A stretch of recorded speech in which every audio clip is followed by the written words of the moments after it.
उसी का मनन करता है। मानना, सुनना, मानना, मनन करना, ये मन का काम है, मनोमय कोश का ये स्वभाव है।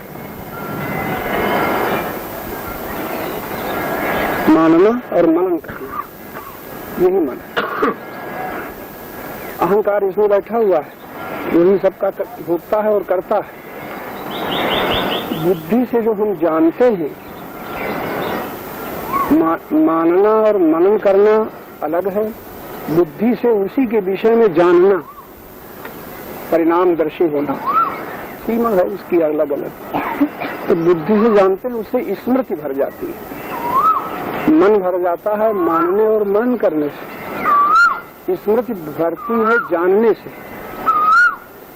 प्रज्ञा से देखते हैं, बुद्धि का ऊंचा भाग है प्रज्ञा। प्रज्ञा से जैसा हम देखते हैं तो देखने का संग हो जाता है, उससे आत्मसात हो जाते हैं। ये हमारे जीवन का नीचे से ऊपर तक का एक चित्र है। तो बीच में ये सब अहंकार ही है। जितनी हमारी मान्यताएं हैं उतना ही हमारा अहंकार भरता गया है। अहंकार की बड़ी सरल परिभाषा है, मेरेपन की दीवारें अहंकार को घेरे हुए। मेरेपन की दीवारें, इसी को भगवान ने सावधान किया है अर्जुन को, अर्जुन के बहाने सारे संसार को, कि जो दीवारें हैं इन्हीं से प्रत्येक जीव बंधा हुआ है, घिरा हुआ है। इन दीवारों से अगर मुक्त होना है, इन दीवारों के पार होना है, तो बड़ा सरल साधन भगवान ने बताया। बाहर का नहीं है, अपने भीतर का।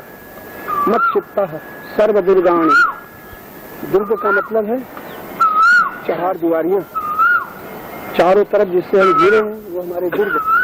अब बहुवचन है, एक वचन नहीं है। सर्व दुर्गाणी।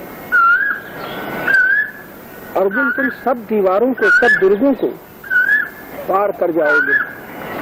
पार शब्द नहीं है, तरस्यसि, तर जाओगे। सर्व दुर्गाणी मत चित्ता सर्व दुर्गाणी मत प्रसादात तरिष्यसि। दो शब्द है, प्रसाद और चित्त। चित्त से चिंतन होता है। अहंकार चित्त में बैठ करके चिंतन करता है। अहंकार मन का साथ लेकर के मनन करता है। अहंकार बुद्धि के साथ लेकर के विचार करता है, और उस विचार के बाद अहंकार मेरा स्वीकार कर लेता है, यानी उससे आत्मसात हो जाता है। यही उसका स्वरूप होता है। तो जैसे आपने पूछा, आत्मवान होना है हमारा, हम जिससे मिल गए हैं, घुल मिल गए हैं, वही हमारा रूप है। देह से मिल गए तो हम बैठे तो हैं, फिर हम काले गोरे मोटे दुबले। जात से मिल गए तो ब्राह्मण क्षत्रिय वैश्य शूद्र। गुण से मिल गए तो हम क्रोधी दयालु प्रेमी मोही। जितने हम बनते जाते हैं ये अहंकार की ही बनावट है। यही हमारा एक जब अपना हम चित्र देखते हैं तो हम लोग अभी अभी देखें तो अपना चित्र दिखाई पड़ेगा। ये सब अहंकार की बनावट है। अब अगर इससे पार होना है तो भगवान कहते हैं मत चित्ता। इसका अर्थ लोग लगाते हैं मत चित्ता का, कि मेरे में चित्त लगा। तो कोई तो अर्थ लगाते हैं, भगवान सामने खड़े हैं तो कृष्ण रूप में चित्त लगा, गोपाल में चित्त लगा, गोपिका वल्लभ में चित्त लगा। अनेकों लोग अर्थ लेते हैं। भक्तों के अर्थ अलग है, विवेकियों के अर्थ अलग है। लेकिन भगवान ने जो स्वयं अपना परिचय दिया है कि मैं कौन हूँ, एक तो विभूति योग है। जितनी संसार में जहाँ जहाँ हमारा आकर्षण होता है, जहाँ जहाँ हमारा खिंचाव होता है, जो हमें प्रिय लगता है, जो हमें अच्छा लगता है, भगवान कहते हैं वहां तो मुझे समझ लो कि मैं हूँ, इसलिए वो सब प्रिय। अपना यानी अपना परिचय दे रहे हैं कि मैं हूँ। अंत में एक विभूति योग में सबसे पहले जो बड़ी याद रखने की बात है वो ये है कि मैं आत्मा के रूप से, आत्मा रूप से प्रत्येक हृदय में प्रतिष्ठित हूँ आत्मा रूप से। हृदय से अर्जुन तिष्ठति। अगर मुझे देखना है तो आंखों से देख रहे हो, इसके बाद हृदय में मुझे देखो। हृदय में क्या है वो लाना न पड़ेगा, बनाना न पड़ेगा, है ही। उसको भगवान ने आत्मा कहा है। आत्मा, अहम आत्मा, अहम, अहम को, अहम की उपाधि क्या रखी? आत्मा, अहम आत्मा। अहम देह नहीं, अहम जाति नहीं, अहम कोई गुण नहीं, दयावान, करुणावान, ये तो सब बाहर की प्रकृति के अंतर्गत संग की चीजें। भले ही आगे चल करके मैं सूर्य हूँ, मैं चंद्र हूँ, मैं नदियों में गंगा हूँ, मैं अमुक में ये हूँ, जितनी जितनी विशेषताएं कहीं देखी गई, तो भगवान ने यही कह दिया इनमें मुझे देखो, क्योंकि इनमें तुम्हारा आकर्षण है। कहीं शक्ति का परिचय मिलता है, कहीं सौंदर्य का परिचय मिलता है, कहीं गुण का परिचय मिलता है। यानी आपका आकर्षण विशेषकर शक्ति में, सौंदर्य में, गुणों में होता है। विशेष गुण दिखाई पड़े बड़े अच्छे, सौंदर्य दिखाई पड़ा बड़ा सुंदर है, बल दिखाई पड़ा बड़ा प्रभावित हो गया, ऐश्वर्य। जितना ऐश्वर्य, जितना सौंदर्य, जितना माधुर्य ये कहीं भी दिखाई पड़ता है, भगवान कहते तुम मुझे पहचान लेना। मैं न हूं तो ये कुछ नहीं हो सकता, क्योंकि मैं हूं इसलिए है। कितना सरल है। अब ये दर्शन है। तुम भले मंदिर बनाओ, तुम्हारा अपना खेल है, मंदिर बना करके भी तुम दर्शन करते हो, वहां भी परमात्मा है, पत्थर में भी परमात्मा है। ऐसा थोड़े है कि तुम्हारी मूर्तियां बना ली तो वहां भगवान नहीं है, बल्कि भगवान को बड़े सुंदर ढंग से पत्थर में तुमने गढ़ लिया अपनी भावना अनुसार।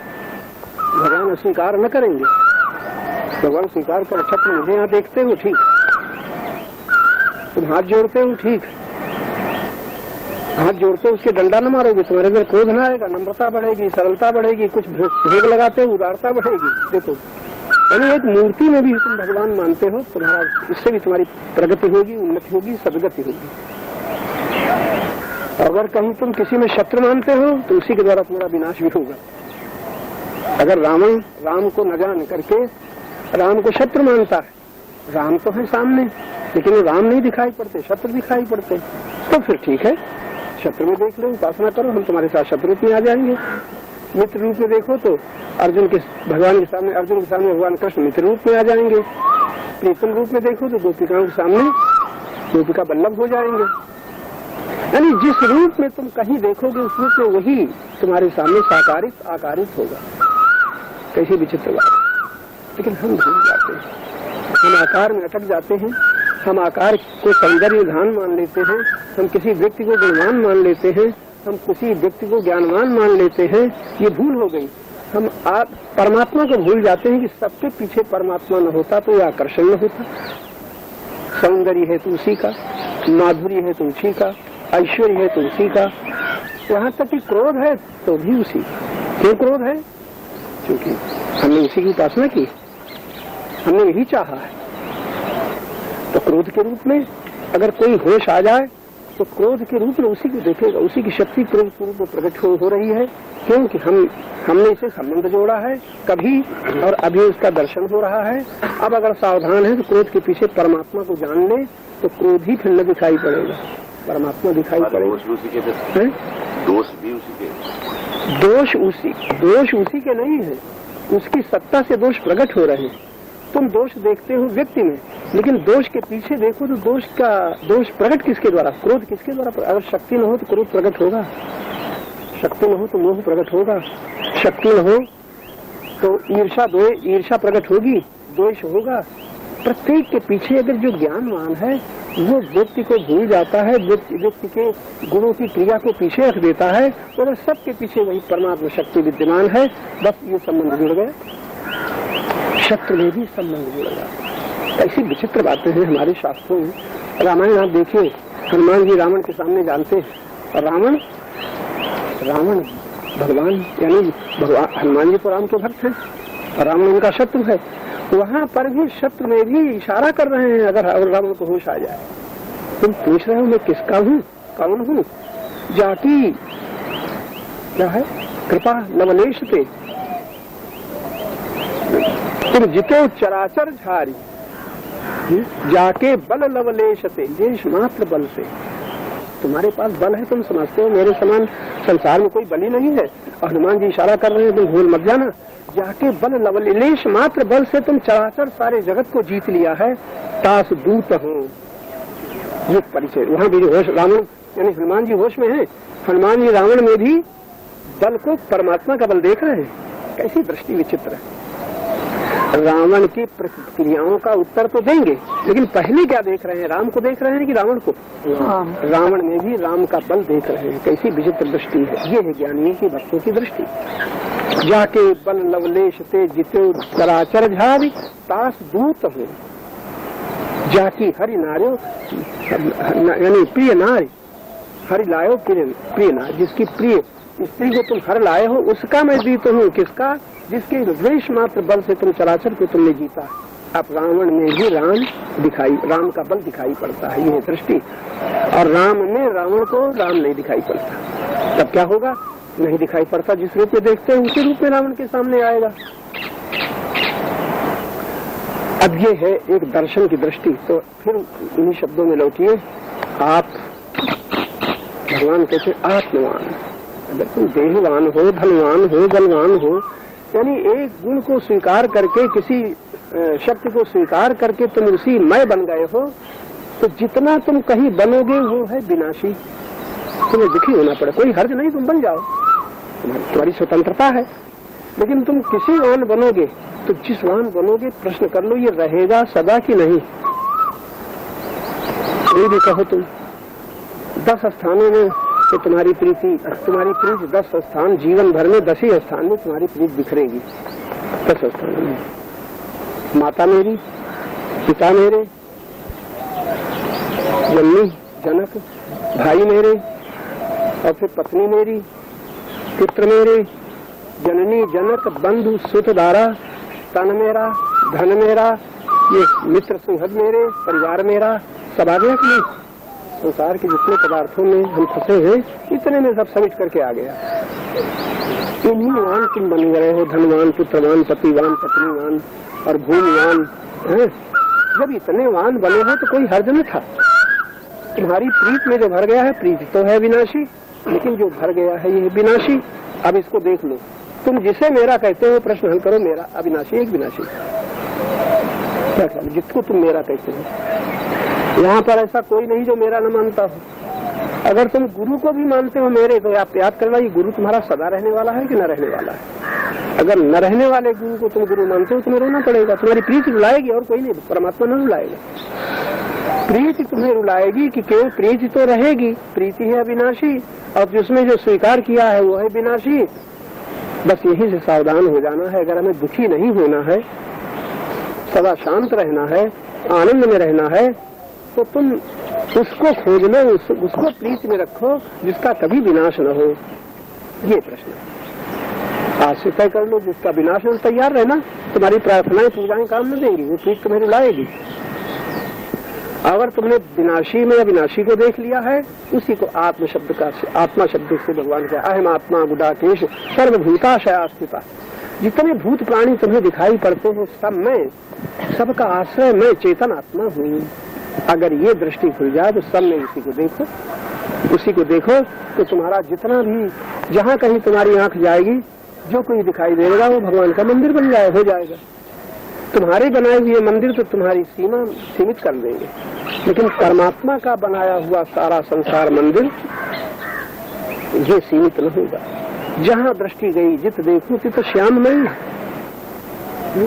कंकर पत्थर ठीकरी, ये ज्ञानी की दृष्टि। दर दीवार दर्पण भया, दर दीवार दर्पण आईना बन गया है मुझे। दर दीवार दर्पण भया, जित देखूं तित तो, ये है दृष्टि, पार दृष्टि। पार कर गए सब सीमाओं को, विनाशी को। जित देखो तित तो ही।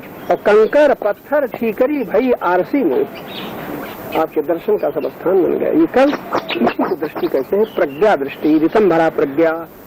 वो दृष्टि हमारी जागृत होनी चाहिए। उसका उपाय है, जहाँ से हम जहाँ हैं वहीं से हम शुरू करें। हम जिसे मेरा कहते हैं, बस इतने ही से आपकी साधना शुरू हो सकती है। अभी तो आपने जप कर लिया, सुन करके कीर्तन कर लिया, पाठ कर लिया, सत्संग कर लिया, शिष्य बन गए, गुरु बन गए, सब बन गए। आप शुरू करो यहाँ से कि जो कुछ भी हम बने हैं किसी के संग से, वो सदा रहने वाला है कि नहीं रहने वाला है।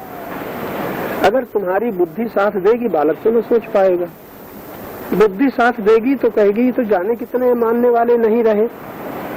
हमारे बाप दादे पिता माता बाबा जिसे मानते थे वो भी हाय हाय करते हुए गए, क्योंकि उनको सत्संग न मिला था, और सत्संग न मिला था तो सत्संग का आदर न किया था। सत्संग मिला बहुतों को मिला, इसलिए अब आप लोगों को मिला है, आप लोगों को संत संगतों मिला है, लेकिन संत के वाक्यों का आदर न करो, और जो संत नहीं है असत से असत के संगी हैं उनके शब्दों का आदर करो। तुम किसके भक्त हो?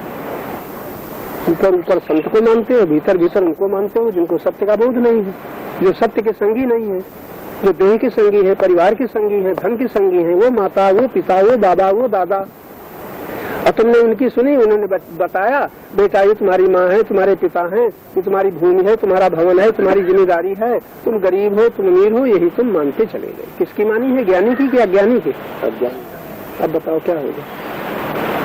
और हमें इतना भी होश नहीं मानने, यानी मन से हमने पहले ने क्या कहा था, मन मानना जानता है और जो मानता है उसी का मनन करता है। आप लोगों का मन चंचल कहाँ है? माने हुए। जो आपने मान लिया है, जो सुन लिया है, उसी का जब कभी एकांत बैठोगे, यहाँ तक कि भगवान का भजन करोगे तो भगवान तो अपने मालूम नहीं होते, क्योंकि परिवार और संपत्ति और धन ये सब जिसका या जिसकी याद आती है उससे आपका मन में भर गया है। तो मन में भगवान नहीं भरे हुए दिखाई पड़ते, मन में भरे हैं नाम और रूप। एक शब्द में नाम और रूप, चाहे छोटा नाम लो, बड़ा नाम लो, वस्तु का नाम लो, व्यक्ति का नाम लो, मन में नाम रूप भर गए हैं। और जब कभी आंख बंद करके तुम बैठोगे तो किसी रूप की याद आती है, किसी नाम की याद आती है, भोगा हुआ याद आता है, देखा हुआ याद आता है, सुना हुआ याद आता है, और परमात्मा का ऊपर से नाम चल रहा है, राम राम राम राम राम। आरती घूम रही है, घंटे बज रहे हैं, ये क्या है? ऐसी बातें जो हम कहते हैं तो लोग कहते हैं मालूम होता है लोग पूजा नहीं मानते, विरोध कर देते। यानी बात बुद्धि की है ना, तो बुद्धि साथ नहीं देती तो हमें फेल करके चले जाते हैं। उनकी बात तो ठीक नहीं है, क्योंकि पहले से वो ठीक समझे हुए हैं। तो ठीक क्या समझे हुए? मान लिया है, मान लिया है, ऐसा कुछ नहीं। ये मान्यता हमारी दीवारें। क्या शब्द पहले सुना था जी? हमारी मान्यताएं, हमने जो मान लिया है यही अहंकार की दीवारें। मेरा पना ही अहंकार की दीवारें हैं। अब बताओ, एक ही वस्तु तुम्हारी मेरी है कि अनेक? अगर एक ही दीवार होती तो शायद बड़ी जल्दी टूट जाती। और यहाँ जाने कितना मेरा मेरा चल रहा है, तो ये दीवार कैसे टूटेगी? बताओ, कोई उपाय है? हम जाने कितने मान बन गए हैं, कैसे समस्या हल होगी? तो ये मेरे पने की दीवारें कैसे टूटे? मेरा पना, मेरा रेडियो भी दीवार है, मेरी घड़ी, मेरा जूता, मेरी चप्पल, मेरा छाता, एक दो जाने कितनी वस्तुएं, अनेकों वस्तुएं मेरी, इतना घिराव है, ये क्या कहा जाए? अब आप ध्यान करें तो पहले किसका करें? इस मेरेपन की दीवारों को हटाएं नहीं, पीछे हट जाएं। जरा बड़ी सावधानी से सुनना, अगर हटाओगे तो किसी से हटाओगे? तुम पीछे हट जाओ, उनको रहने दो जहाँ के पास। एक बड़ी वैज्ञानिक बात है ये। मन की स्वीकृतियां जो हैं, मन की मान्यताएं जो हैं, मनो में कोश तक रहती हैं। मनो में कोश में उन्हें रहने दो, तुम विज्ञान में कोश में उठ जाओ। अब ये साधन विज्ञान है। साधन विज्ञान के समझना बड़ी सूक्ष्म बुद्धि का काम है। हमारी चेतना जो है, शक्ति कह लो या चेतना कह लो, बड़े ध्यान से देखना होगा कि चेतना अभी किस पर्दे में, किस कोश में जागृत है। चेतना जिस कोश में जागृत होगी, चेतना उसी में बन जाएगी। मनोमय कोश में, देह में चेतना है तो देहमय चेतना देहमय बन गई है। इसी को देहाभिमान कहते हैं, देहाशक्ति कहते हैं, है कि नहीं? सारी चेतना देह में। ये चेतना जब इंद्रियों में जागृत होगी तो फिर शब्द, स्पर्श, रूप, रस, गंध, ये पांच ही सीमा में हमारा संसार बन जाएगा। चेतना रूप से पकड़ रही है, चेतना शब्द में बन रही है, चेतना स्वाद में बन रही है, चेतना स्पर्श में बन रही है। देखो ये दर्शन है ये।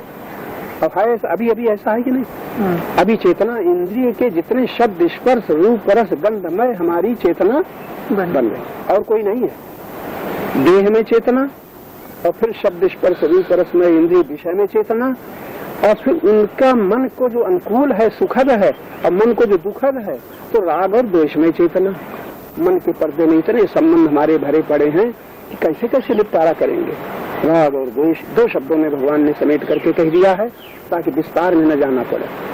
जितना तुम परमात्मा की ओर बढ़ोगे उतना तुम्हारा रास्ता बड़ा छोटा होता जाएगा।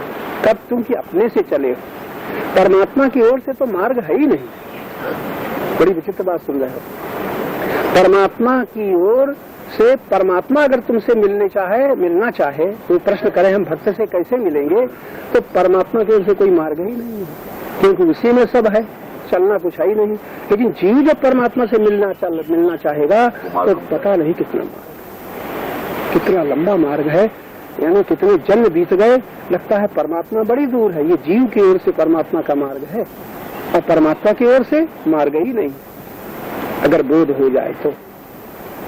अभी हम इन कोशों में चेतना परमात्मा की चेतना है, शक्ति परमात्मा की शक्ति है, प्रेम परमात्मा का प्रेम है, ज्ञान परमात्मा का ज्ञान है। और अहंकार में जो आ गया मेरा है, मैं ज्ञानी, मैं प्रेमी, मैं गुणवान हूँ, मैं धनवान हूँ, मैं बलवान हूँ, ये अहंकार की घड़े के भीतर समुद्र आ गया और घड़ा अकड़ रहा है मैं भरा हूँ। घड़ा अकड़ रहा है कि नहीं, मैं भरा हूँ। अब वो भरापना घड़े ही में नहीं है, अगर छटाक भर का पात्र है वो भी अकड़ता है, तुम ही नहीं भरे हो मैं भी भरा हूँ। आपस में देखो किसको अहंकार नहीं है। एक बालक भी कहता है मैं हूँ, एक वृद्ध भी कहता है मैं हूँ, गरीब भी कहता है मैं हूँ, करोड़पति भी कहता है मैं हूँ। करोड़पति का मैं और गरीब का मैं डिग्री में भले फर्क हो जाएगा, लेकिन मैं जो कहते हो जिस भरा ही है वो खाली नहीं खरा। अब अपने को छोटा मान लिया गई से, दुर्भाग्य से, तो बड़ा बनने की कोशिश करेगा, लेकिन जब अपने को देखेगा तो लगेगा मैं भरा ही हूँ। अगर दूसरे को न देखे, जरा बड़ी विचित्र बात है, दूसरे को न देखे तो कोई परेशानी हो सकती है। हर एक आदमी, अगर आप केवल परमात्मा को देखो, अभी अभी देखो, तो सारे तुम्हारे द्वंद भेद सब मिट जाएंगे, क्योंकि परमात्मा जितना किसी महात्मा के साथ है उतना पापी से पापी है उसके साथ परमात्मा उतना ही। परमात्मा जितना हाथी के साथ है उतना चींटी के साथ है। समुद्र जितना बड़े से बड़े पात्र में है उतना छोटे से छोटे एक रत्ती भर के पात्र में समुद्र उतना ही है जितना बड़े से बड़े पात्र में। भेद है, समुद्र भेद रखता है, पात्र की दृष्टि से भेद है। तुम जितना चाहो भर लो, समुद्र कहता है तुम मुझ में रहो सीपी। छोटे से छोटे पात्र समुद्र के भीतर डूबे हुए हैं, सब भरे हुए हैं। समुद्र भेद नहीं करता तुम छोटे हम तुम में न भरेंगे, हम बड़े ही भरेंगे। परमात्मा भेद नहीं करता कि हम महात्मा में ही महात्मा में ही रहेंगे और एक पापी में नहीं रहेंगे, दयावान में रहेंगे, क्रोधी में नहीं रहेंगे, हम राम में ही रहेंगे और रावण में नहीं रहेंगे। परमात्मा की ओर से भेद है कोई भेद नहीं। ऐसी विचित्र महिमा, इतना बात याद रखना चाहिए। आप लोग कहते हैं हम पढ़े न लिखे कैसे हमें ज्ञान हो, कम से कम इतना तो विश्वास कर लो, परमात्मा बड़े से बड़े भारत के विद्वान में जितना है उतना ही मुझ में है, उतना ही मुझ में है। इधर आ जाइए,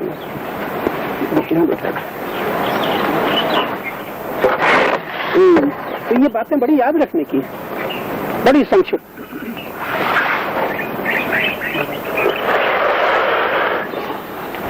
नहीं ठीक, परमात्मा जितना किसी बालक में है उतना बड़े से बड़े वृद्ध में है, परमात्मा जितना चींटी में है उतना हाथी में है, परमात्मा जितना पापी में है उतना पुण्यवान में है। दोनों फर्क है। परमात्मा समुद्र के भीतर जो भी छोटे से छोटा बड़े से बड़े पात्र होगा, समुद्र भेद न करेगा कि मैं तुममें ज्यादा कम रहूंगा, इनमें ज्यादा रहूंगा। ऐसे परमात्मा में जब सारा संसार है, सारा संसार है, तो तुम्हारी पात्रता का भेद भले हो, परमात्मा तुमसे भेद नहीं रखता। ऐसी विचित्र नहीं। अगर ये बोध आ जाए तो एक ये नहीं कह सकते कि हम पढ़े लिखे नहीं हैं, हमें ज्ञान कैसे हो। कम से कम इतना तो तुम विश्वास रखो कि हम पढ़े लिखे न हो, लेकिन चेतना जितना किसी में है उतनी चेतना। परमात्मा को छोड़ो, चेतना तो समझ में आएगी। चेतना परमात्मा कहोगे दर्शन तो होते नहीं हो, तो परमात्मा दिखता नहीं, कैसे जाने। अब परमात्मा नहीं देखता, लेकिन जिस चेतन से तुम आंखें देख रही हो वो चेतन, जिस चेतन से तुम्हारे कान सुन रहे हैं वो चेतन, जिस चेतन से तुम्हारी इंद्रियों में गति हो रही है वो चेतन, जिस चेतन से तुम्हारा मन चंचल है वो चेतन, जिस चेतन से तुम्हारी बुद्धि में विचार उठ रहे हैं वो चेतन। तुम हम कह रहे हो, एक हम बालक कह रहा है, एक पशु के मुख से भी आवाज एक छोटा सा बच्चा हुंकार करता है ना, उसमें भी हूं की आवाज आती है। वो आवाज उसमें चेतन में कोई फर्क है? किसी में कोई फर्क नहीं। छोटे से छोटा पक्षी बोलता है चेतन, बड़े से बड़ा कोई शेर गरजता है चेतन। चेतन में कोई फर्क नहीं। परमात्मा पापी में और पूर्णिमान में दोनों में बराबर है, एक ही समान है। तो फिर पापी और उसके लिए पापी और पूर्णिमान कोई ना शुभ और अशुभ कुछ नहीं है ना। पापी के लिए, परमात्मा के लिए शुभ अशुभ कुछ नहीं। परमात्मा के लिए कोई, अगर वो शुभ अशुभ होता तो पापी को त्याग कर देता, मैं तो इसमें नहीं रहूंगा। अच्छा बताओ, परमात्मा किसी का त्याग करता है? तुम्हारा 10 नंबर का बल्ब होगा चाहे 1000 नंबर का, बिजली कभी त्याग करती? 10 नंबर में ये बहुत छोटा है, मैं प्रकाशित नहीं हूँ। तुमने उसमें कम आती है तो ज्यादा आती है। वो कम जरा शब्द बदल दो। कम आती है ज्यादा आती नहीं, वो कम ले पाती है, वो ज्यादा ले पाती है।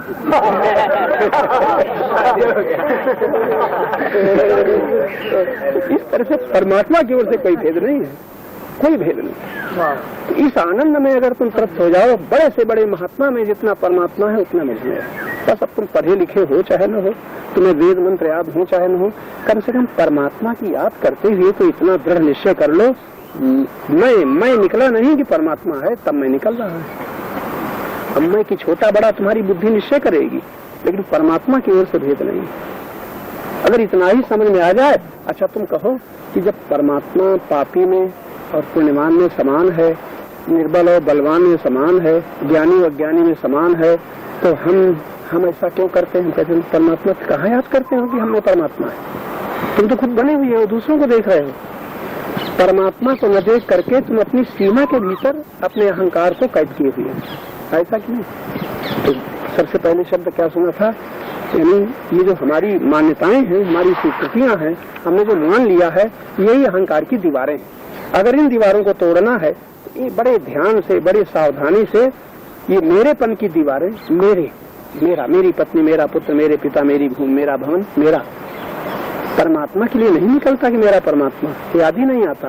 और उसकी खोज चल रही है, यानी जिससे, जहाँ से खोज शुरू होती है वहाँ चेतना, और खोज जब चलती है वहाँ चेतना, और खोज तो तुम्हारी समाप्त हो जाती है जब कहीं ठहरते वहाँ चेतना। चेतन तत्व का कभी संबंध विच्छेद होता है? जैसे स्थूल दृष्टि से शरीर, ये पृथ्वी तत्व का शरीर है, और शरीर पृथ्वी को खोजने चले। कोई कहते पृथ्वी देवता में सारा संसार भरा हुआ है, और किसी के मन में अहंकार में प्रश्न है, ऐसे पृथ्वी देवता के हमारे शरीरा देह कहे मैं पृथ्वी देवता का दर्शन करूंगी। अब पृथ्वी देवता का दर्शन करने देह चली, तो पृथ्वी ही से तो उसके पैर उठे, अब पृथ्वी ही में उसकी पैर चल रहे हैं, अब पृथ्वी ही में वो बैठ रही है, पृथ्वी में विश्राम कर रही है। देह से, पृथ्वी से कभी देह अलग हो सकती है? सारी गतियां पृथ्वी में तो हैं, आरंभ और मध्य अंत। तो भगवान का अहम आत्मा गुडाकेश सर्वभूताशया स्थिता, और फिर कैसे आदि में मैं हूँ, मध्य में भी मैं हूँ, अंत में भी मैं हूँ। आदि और मध्य और अंत जीव को दिखाई पड़ता है, परमात्मा के लिए आदि मध्य अंत है ही नहीं।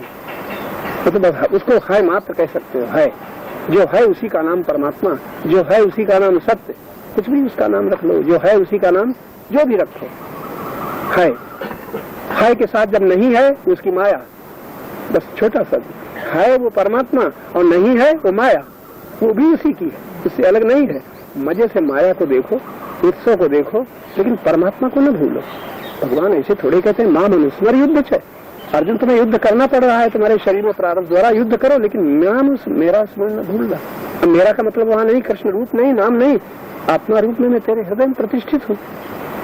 तुझे प्रतिष्ठा करने की कहीं जरूरत नहीं है। उन लोगों को प्रतिष्ठा मंदिर में करने दो जो नहीं पहचानते हैं, नहीं जानते हैं, लेकिन तुम जब सुन चुके, इसीलिए गुरु उपासना का बड़ा महत्व है। और गुरु उपासना मतलब देह के पास बैठना नहीं है, गुरु उपासना मतलब ज्ञान में तुम्हारी श्रद्धा हुई है।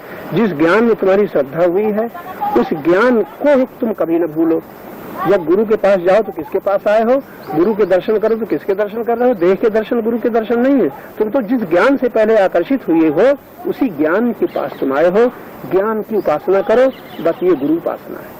और देह की उपासना करोगे तो पैर दाब दो, कपड़ा धो दो, तो सेवा कर दो, और फिर उसका बदला चाहो। और गुरु बीमार हो तो हाय करो, और मर जाए तो रो। बेकार है, बेकार नहीं है। इसका मतलब छुट्टी पाना चाहते हो? बेकार नहीं। तुम्हारी देह है कि नहीं? तुम्हारी देह है, गुरु की देह है। तो देह से देह को, देह के लिए, मन के लिए, बुद्धि बुद्धि के लिए, अहम उस पूर्ण आत्म तत्व के लिए सब समापन होता चला जा रहा है। पूरी उपासना हो गई नहीं। लेकिन भेद न करना, क्योंकि ढांचा योग ये है, इसीलिए तो प्रकाशित हो रहा है। तो तुम्हारी देह की सेवा में लग जाए, मन उसके भावों के मनन करने में लग जाए, बुद्धि उसके ज्ञान प्रकाश के ग्रहण करने में लग जाए, और अहम, ये जो सीमित अहम है बना हुआ, जो मैं की दीवारें बना ली हैं, ये सब उसके समर्पित हो जाएं पूर्ण के। बस ये है योग। योग में बाधक कौन है? संयोग। जरा बात बड़ी गहरी है ये। योग में संयोग बाधक है। संयोग का मनुष्य मन भोगी होता है, और योग के द्वारा भोग समाप्त हो जाते हैं। योगी होता नहीं, योग तो बस हो गया सो हो गया। योग नित्य है, संयोग अनित्य है। योग सदा रहने वाला है और संयोग नहीं रहने वाला है। इसलिए संयोग का भी भोग चल रहा है। अब संयोग के द्वारा सेवा होने लग जाए, कितना सुंदर ये रूपक है। अभी हम संयोग का भोग कर रहे हैं ना, पति पत्नी का संयोग, पिता पुत्र का संयोग, गुरु शिष्य का संयोग, जितने संयोग हैं उसके हम भोगी बने हुए हैं। और ये विवेक क्या कहता है? संयोग के भोगी न बन करके तुम्हारे संयोग में जो है उसको यदि विवेक नहीं है, ज्ञान नहीं है, उसको रहने दो। तुम तो समझदार हो गए हो, तुम उस संयोग के भोगी न बन करके शरीर जिसका संयोगी है, शरीर के द्वारा उसकी सेवा कर दो। शरीर के द्वारा सेवा कर दो। मन उसका है, तुम्हारा मन अब कुछ न चाहे, उसका मन चाहेगा। तुम्हारा तन कुछ न चाहे, उसका तन चाहेगा। तुम्हारी बुद्धि कुछ न चाहेगी, उसकी बुद्धि चाहेगी। तुम्हारा अहंकार कुछ न चाहेगा, परमात्मा के समर्पित है, उसका अहंकार चाहेगा। तो ये सब चीजों से उसकी पूर्ति कर दो। किससे? जिसका संयोग है। तुम उससे पूर्ति न चाहो, ये है सेवा। यज्ञ में जीवन, गीता के शब्दों में यही यज्ञ में जीवन है कि नहीं? तब जब समझ में आ जाए तब ये बुद्धि में बैठा लेना है। अभी हम लोग जो ये थोड़ी सी कहीं पूजा कर लिया, थोड़ा सा पाठ कर लिया, कहीं जप कर लिया, कीर्तन कर लिया, ये तो अहंकार की थोड़ी निष्पत्ति के साधन है। अहंकार का पता भी नहीं चल रहा है। इसलिए मनुष्य, हर एक मनुष्य अपनी स्वीकृतियों से बंधा हुआ है, अपनी मान्यताओं के घेरे में पकड़ा हुआ है। तो भगवान उसके लिए साधन बताते हैं। मत चित्ता सर्व दुर्गाणी मत प्रसादात तरिष्य। मुझमें चित्त लगाओ, मत चित्ता, मेरे में चित्त लगाओ। मेरे में, मैं कौन हूँ? आत्मा। अब आत्मा क्या है? तुम्हारे शब्दों में आत्मा के देखने की कोशिश मत करना, ये चेतन ही आत्मा है। अब बिना चेतन के तुम रह सकते हो, बिना चेतन के कोई क्रिया कर सकते हो, बिना चेतन के किसी को अपना मान सकते हो। तुम्हारी भाषा का शब्द है, इसलिए समझ में आ जाना चाहिए। आत्मा को छोड़ो, चेतन और जड़ दो चीजें अभी अभी तुम्हारे साथ। जड़ उसे कहते हैं जो खुद कुछ न कर सके, और चेतन उसे कहते हैं जिसके द्वारा ही सब कुछ हो, जिसकी सत्ता से सब कुछ हो, उसे चेतन कहते हैं। इस प्रकार साधक का जितना अहंकार गलता जाएगा, उतना प्रेम पूर्ण होता जाएगा। ये अंतिम शब्द है। अहंकार ही प्रेम का भोगी है, ज्ञान का भोगी है, शक्ति का भोगी है। अब योग विज्ञान में नीचे जो शक्ति है, ये तुम्हारी कामना वासना की पूर्ति में खर्च हो रही है। अगर इससे कुछ बचा पाओगे तो हृदय में जाएगी वो शक्ति। हृदय में जब चेतना जागृत होगी, शक्ति चेतना, तो भावाकार बनेगी। भाव, सुंदर भाव आपके अंदर विकसित होंगे। भोग से भाव का रस ऊंचा होता है। विषय सेवन तो पशु भी कर लेते हैं, लेकिन भाव मनुष्य में बढ़ता है। ये भाव का फिर रस आएगा। भाव से तुम्हारा सेवा में जीवन बनेगा। और भाव के बाद फिर और जब चेतना ऊपर उठेगी यहाँ, तब तत्व का विवेचन होगा। फिर यहाँ जब बुद्ध चेतना जाएगी, तब आपसे आप ज्ञान के प्रकाश में यथार्थ दर्शन होगा। फिर यही शक्ति जब ऊपर उठ जाएगी, उसी को शक्ति और शिव का योग कहते हैं। शिव तत्व, परम तत्व जो है, ये शक्ति उसी शिव की शक्ति जो जगदाकार बनी हुई है। योग विज्ञान में ये शक्ति शिव में बन जाना, सहस्रार में जाकर के, नाभि से चल करके और सहस्रार तक शक्ति को उठा ले जाना, इसी का नाम संयम पथ है, इसी का नाम साधना पथ है। साधना मतलब क्रिया प्रवाह नहीं, साधना मतलब साध करके नीचे के प्रवाह को रोकते जाओ, ऊपर तो आ जाता है। इतना काम, ये साधक का काम। लेकिन हम जब गुरु ज्ञान में जब तक हम नहीं देख पाते, तब तक जीवन बीत जाता है। हम कहते हैं साधन कर रहे हैं, भजन कर रहे हैं। चेतना उसे कहते हैं जो फैली हुई है। चेतन उसे कहते हैं जो बिंदु है। जैसे बल्ब में प्रकाश केंद्र है ना, और तुम्हारे कमरे भर में प्रकाश फैला हुआ है, तो कमरे भर में जो प्रकाश फैला है वो है चेतना, लेकिन जो प्रकाश जहाँ से फैला है वो है चेतन। फर्क है। इसलिए शरीर में चेतना है, लेकिन बल्ब हृदय जो केंद्र बिंदु है वो हृदय। एक सीमित है, सीमित नहीं, वो तो चेतना जो फैली हुई है, लेकिन विस्तार जैसे दीवार है, प्रकाश तुम जलाओ, तुम्हारा प्रकाश जो है कमरे के भीतर ही तो फैलेगा, दीवार के बाहर तो ना आएगा। और अगर दीवार टूट जाएगी तो बाहर आ जाएगा कि नहीं? जो फैले उसका नाम चेतना और जहाँ से चेतना चली है उसका नाम चेतन। इसीलिए चेतना का संबंध तो देह से टूट जाता है, लेकिन चेतन सदा बना रहता है। चेतना समिट जाती है, चेतना केंद्रगत हो जाती है, चेतन और चेतना परिधिगत होती है। ये छोड़ो इन शब्दों को, तुम अपनी मोटी बुद्धि से इतना जान लो, चेतन सत्य है, चेतना उसका प्रकाश है, और सारी गतियां मन के और मनोमय कोश और विज्ञान में कोश के अंतर ये सारी गतियां उसकी प्रकृति का भोग है। जहाँ से चेतना चली वही चेतन, जहाँ से चेतना का प्रकाश चला वो चेतन तत्व, चेतन केंद्र है।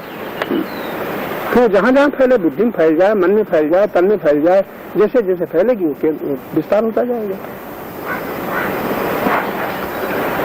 आज की चर्चा में बात बहुत समझने लायक है। जितनी हमारी स्वीकृतियां हैं, हमारी जितनी मान्यताएं, हमारे मेरेपन की दीवारें हैं, मुंह हम बंद हो गए। बात बड़े मोटी भाषा में, जितना तुम्हारा मेरा मेरा है वही तुम्हारी दीवारें। अब तुम भजन करो, पूजन करो, तीर्थ जाओ, बस जाओ, जब तक मेरेपन की दीवारों के पीछे हट करके जहाँ से ये मेरा मेरा निकल रहा है वहां न ठहरोगे, इसी का नाम आत्मवान होना है। आत्मवान होने का मतलब तमाम वान बने हो उन छोड़ो। वान कहाँ बने? देहवान, धनवान, बलवान, रूपवान, गुणवान, ये सब वान छोड़ो, तुम आत्मवान, केवल चेतन में अपनी बुद्धि को स्थिर कर दो, आत्मवान हो गए। क्यों? जब तुम देह में हो सकते हो तुम चेतन में नहीं हो सकते। जो बुद्धि देह में बन गई, जो बुद्धि जाति में बन गई, जो अहंकार बल में बन गया, रूप में बन गया, जाने क्या क्या में बन गया, वो अहं आत्मवान नहीं हो सकता। जो बना है उसी को ये होना है। होना कब होगा? जो विनाशी अविनाशी से मिल जाओगे। बनना कब होगा? जो मिटता चला जाएगा। आत्मा न कभी मिटेगी और न तुम्हारा होना मिटेगा। बनोगे तो तुम पत्नी बनो, पति न रहेगा, पति बनो, पत्नी न रहेगी, पुत्र बनो तो पिता न रहेगा, पिता बनो तो पुत्र न रहेगा, लेकिन आत्मवान बनो तो कभी क्या आत्मा भी न रहेगा? क्या ख्याल? जो चेतन सदा रहेगा, अरे संबंध ही जोड़ना है, अपनी प्रीति को स्वीकार करना है, तो जो सदा रहेगा उसको जानो और उसी मय तुम उसको स्वीकार कर लो। तुम्हारी ये दीवारें जो बनाई हुई हैं, इनसे तुम तर जाओगे, मुक्त हो जाओगे, और तुम्हें कोई मुक्ति न देगा। मत चित्ता सर्व दुर्गाणी मत प्रसादात् तरिष्य। पहले तो मुझ में चित्त लगाओ, तो प्रसाद का अर्थ है प्रसन्नता। थोड़ा बड़ी गहरा अर्थ है। पहले चित्त लगाओ किसमें? विनाशी से हटा करके विनाशी में, अनेक वान न बन करके आत्मवान। आत्मवान में जब तुम्हारा चित्त लग गया, बुद्धि स्थिर हो गई, मन उसमें रम गया, तब प्रसाद का अर्थ है तब तुम्हारी प्रसन्नता टूटेगी नहीं। पति में चित्त लगा है, पति नाराज हो गए, प्रसन्नता तुम्हारी भंग हो गई, पत्नी तुम्हारी प्रतिकूल हो गई, प्रसन्नता भंग हो गई। देह में प्रसन्नता भंग, किसी वस्तु में, व्यक्ति में, संसार में चित्त लगाओगे तुम्हारी प्रसन्नता टूट जाएगी। अब अविनाशी में तुम्हारी प्रसन्नता, तुम्हारा चित्त स्थिर हो गया, न अविनाशी में परिवर्तन होगा न तुम्हारी प्रसन्नता। तब मत प्रसादात् तरिष्य। अखंड प्रसन्नता, स्वाधीन प्रसन्नता के द्वारा तुम योगी हो जाओगे, पराधीन प्रसन्नता के तुम भोगी रहोगे। जरा ये शब्द बहुत मनन करने लायक है। ये जीव और शक्ति में अंतर है, शक्ति ऊपर उठती और जीव में। शक्ति ही जीव है। शक्ति नीचे केंद्र में जीव शक्ति का लेकर के भोगी बन रहा है। तो जीव की शक्ति बिखरी हुई है, देहाकार, पदार्थाकार, जाने कितने आकारों को लिए हुए है। वो शक्ति समिटे, पहले नीचे से ऊपर उठे, ऊपरी केंद्रों में जाए, शक्ति का रूपांतर हो। शक्ति का रूपांतर।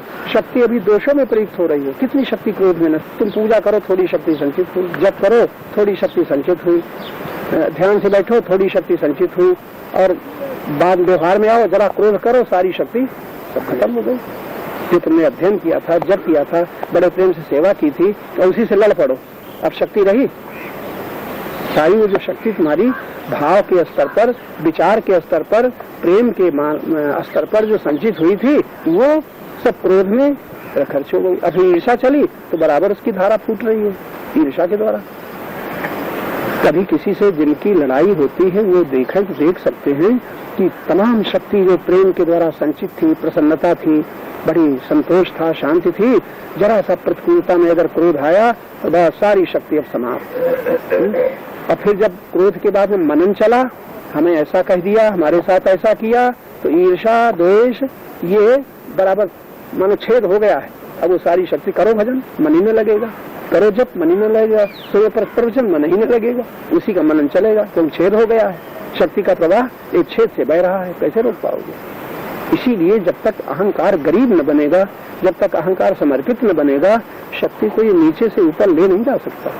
इसलिए हमारा मेरापन समाप्त हो, मैं विद्वान हूँ, मैं धनवान हूँ, मैं बलवान हूँ, मैं इतना समझदार हूँ, मैं आदमी को पहचानता हूँ, ये मैं जो बोल रहा है, ये अकड़ जो रहा है, ये सब गड़बड़ कर रहा है। अरे मैं कुछ नहीं जानता, मैं कुछ नहीं जानता, परमात्मा जानता है, मैं क्या जानूंगा? इतना समर्पित, मेरे पास कौन सी शक्ति है? मैं तो कुछ हूँ ही नहीं उसकी शक्ति के बिना। इतना समर्पित हो जाए, चाहे पत्नी पति के, चाहे पुत्र पिता के, चाहे पिता गुरु के, और चाहे गुरु ज्ञान के। तो गुरु भी सीमित है, मैं गुरु हूँ, मैं इतना जानता हूँ, मैं इतने भक्तों शिष्यों का गुरु हूँ, ये भी अहंकार उसको नीचे दबाए रहेगा। इतना समर्पित होता जाए, वो कैसे? एक शब्द, तुम्हारी जो मान्यताएं हैं, तुम्हारी जो स्वीकृतियां हैं, ये मेरेपन की जो दीवारें हैं, ये हट जाएं, तब तुम अकेले होकर के जो नित्य प्राप्त परमात्मा है, तुम और वो एक अपने को अनुभव करोगे। इसका नाम है समर्पण, बाहर नहीं जाना है। जरा इस शब्द पर ज्यादा सोचना। नित्य मिलन है जिसका, इससे हम विमुख है। तो ये जो मैं है, ये मैं दीवारों के बीच में बंध गया। दीवारें हटे तब क्या हो? ये मैंपन हटते ही तुम्हारा प्रेम, वो सारा प्रेम तुम्हारा प्रकट हो जाएगा। ये मैंपन की दीवारों से तुम्हारा प्रेम रुका हुआ है। तो जितना आकार तुम्हारा अहं आकार, ये शब्द भूल न जाना, अहंकार का जो आकार है वो मेरा से बना है। जितना मेरा मेरा उतने ही आकार तुम्हारे अहं के बने हुए। आकार हट जाए तो दीवारें हटे या हम दीवारों से हटे? अरे बात तो एक ही है, दीवारें हट जाए तो अहम तो रहेगा ही। दीवारों को हटा दो तो अहम तो रह जाएगा, और दीवारें जब तक है तब तक दीवार बनी है तो अहंकार बना रहेगा। आकार जितना हटेंगे उतना अहंकार फिर अकेला रह जाएगा। अकेला अहंकार गलता है। मेरापन हटता जाए माने अहंकार गल रहा है, और मेरा बढ़ता जाए तो अहंकार गल रहा है कि बढ़ रहा है? एक बालक का अहंकार अभी छोटा है, और जैसे जैसे बालक बालिका बड़े होंगे तो अहंकार बढ़ेगा कि घटेगा? बढ़ेगा। और तुम्हारे नाती पोता हो जाएंगे तो अहंकार बढ़ेगा घटेगा? पता नहीं है, तब तो तुम मुक्त हो। बढ़ी रहा है। मेरापन हटा दो, बस अहंकार गलने लगा। जिसे देखो, अभी एकदम नहीं, जिसे देखो मेरापन याद आएगा और तुरंत याद आ जाए गुरु वाक्य, मेरा, मैं मूर्ख हूँ, मैं मूढ़ हूँ, जो जिस पर मेरा अधिकार नहीं उसे मैं अपना मानता हूँ, अब तो छोड़ू। उसी समय कुछ कहो नहीं, मेरा कुछ नहीं, मैं परमात्मा में हूँ, और ये सब परमात्मा की प्रकृति में है। बस न किसी से नफरत, न किसी से घृणा, न देखते रहो, दृष्टा बनो, कर्ता न बन करके दृष्टा बनो। जितना मेरापन गलेगा उतना क्या होगा? अहंकार गलेगा। बड़ा छोटा सा बात। अगर साधना करनी है, कुछ कोशिश करना है तो ये करो। तुम्हारी जप की संख्या पूरी हो गई, तुम्हारी तीर्थ की यात्रा, बड़े बड़े पढ़े लिखो, कहाँ जा रहे हो? बद्रीनाथ जा रहे हैं, पढ़े लिखे सत्संगी है, तो हम कह देते हैं अभी तुम्हें गुरु नहीं मिले। गुरु मिल गए होते तुम तीर्थ में जाते, लेकिन जा रहे हैं, भक्त हैं, तीर्थ है। हमारे कई साथी आते हैं, हमें गुरु मानते हैं और जाते हैं, कहते जाओ। कहते तुमको कब समझाए? वाहन मारे क्या हुआ जहाँ टूटे तलवार। जहाँ तलवार भी टूट जाएगी तो यहाँ छोटे छोटे शब्द उन पर कुछ असर करेंगे? बड़ा मुश्किल है। वाहन मारे क्या हुआ जहाँ टूटे तलवार। मूर्ख मूर्ख को क्या बोधिए, क्या उसको तुम समझाओगे? बड़ा मुश्किल। मनोमय कोश में समझी चेतना, जैसे राग और द्वेष में, तो विज्ञानमय कोश में? विज्ञानमय कोश में आनंद, जिस राग द्वेष कब होता है? सुख के पीछे होता है। जहाँ आपको सुख मिला उसमें रागी बन गए, और जिसने बाधा डाली उसके दोषी बन गए, बच ही नहीं सकते। मन के स्तर पर होता है। मन के स्तर पर राग द्वेष से बच ही नहीं सकते। जहाँ किसी को सुखदाता मानोगे, जहाँ बाधा पड़ेगी दुखदाता, ईर्षा दोष कलह क्रोध शुरू हो जाएगा। जब विज्ञान में कोश में पहुंचोगे तो विज्ञान में कोश आनंद को देखता है, उसकी झलक आने लग जाती है। कभी छोटे सुख की परवाह नहीं करता, क्या है इसमें, क्या रखा है, क्या धरा है इसमें, तब जाकर के इससे मनोमय कोश के बजाय विज्ञानमय कोश की जागृति में आनंदमय कोश की झलक आती है। तब ये मनोमय कोश के राग द्वेष से ऊपर उठ जाता है। विज्ञानमय कोश में चेतना किसमें? विज्ञानमय कोश में चेतना जब जागृत होती है तो वो मेरापन से हट करके केवल हर जगह में वो तत्व को देखता है, सत्य को देखता है, नाम रूप में नहीं अटकता है। नाम रूप में नाट करके विज्ञान में कोश तत्व सत्य को देखता है। उस देखने के कारण उसे आनंद की अनुभूति होने लग जाती है। अभी और उठना पड़ेगा। विज्ञान में कोश जब आनंद में कोश में चला जाता है तो मनोमय कोश से बिल्कुल संबंध टूट जाता है। अरे आगे की बात है, आनंद में कोश के भी ऊपर जाना है, छोड़ो उससे तो अभी मतलब ही नहीं। अभी तो जहाँ है वहाँ से किसी तरह पार हो। आज ज्ञान होने के बाद भी तीर्थ यात्रा मैंने भूल हो गया, उसके बाद तीर्थ यात्रा ना करे, नहीं करे तो नहीं करे तो क्यों करे? प्रश्न है क्यों कर रहा है? जब उसे बोध हो गया तो क्यों कर रहा है? ये पता नहीं चलता। बोध हुआ नहीं, बोध हो जाएगा तो करेगा नहीं। तो जब पता चल गया क्यों तीर्थ जाएगा? फिर तो उसका आत्मा ही तीर्थ है। आत्मा से बढ़कर के कौन तीर्थ होगा? एक कवि कहता है, तीर्थों का वेद ने तीर्थ कहा है आत्मा, तब द्वारिका केदार बद्रीनाथ जाके क्या करूं? परम तीर्थ तो आत्मा हो गया और नित्य प्राप्त है, नित्य चेतन है, नित्य शुद्ध है, बुद्ध है, मुक्त है। ऐसे तीर्थ को जो पा जाए बुद्धि, तो बाहरी तीर्थों की जरूरत है। फिर अगर तीर्थ जाएगा तो उनके लिए जाएगा जो भटक रहे हैं और वो जानना चाहेंगे। तो संत महात्मा तीर्थ में इसलिए जाते हैं कि जो सत्य के प्यासे हैं उनको सही दिशा मिल जाए, इसलिए महात्मा तीर्थ जाते हैं।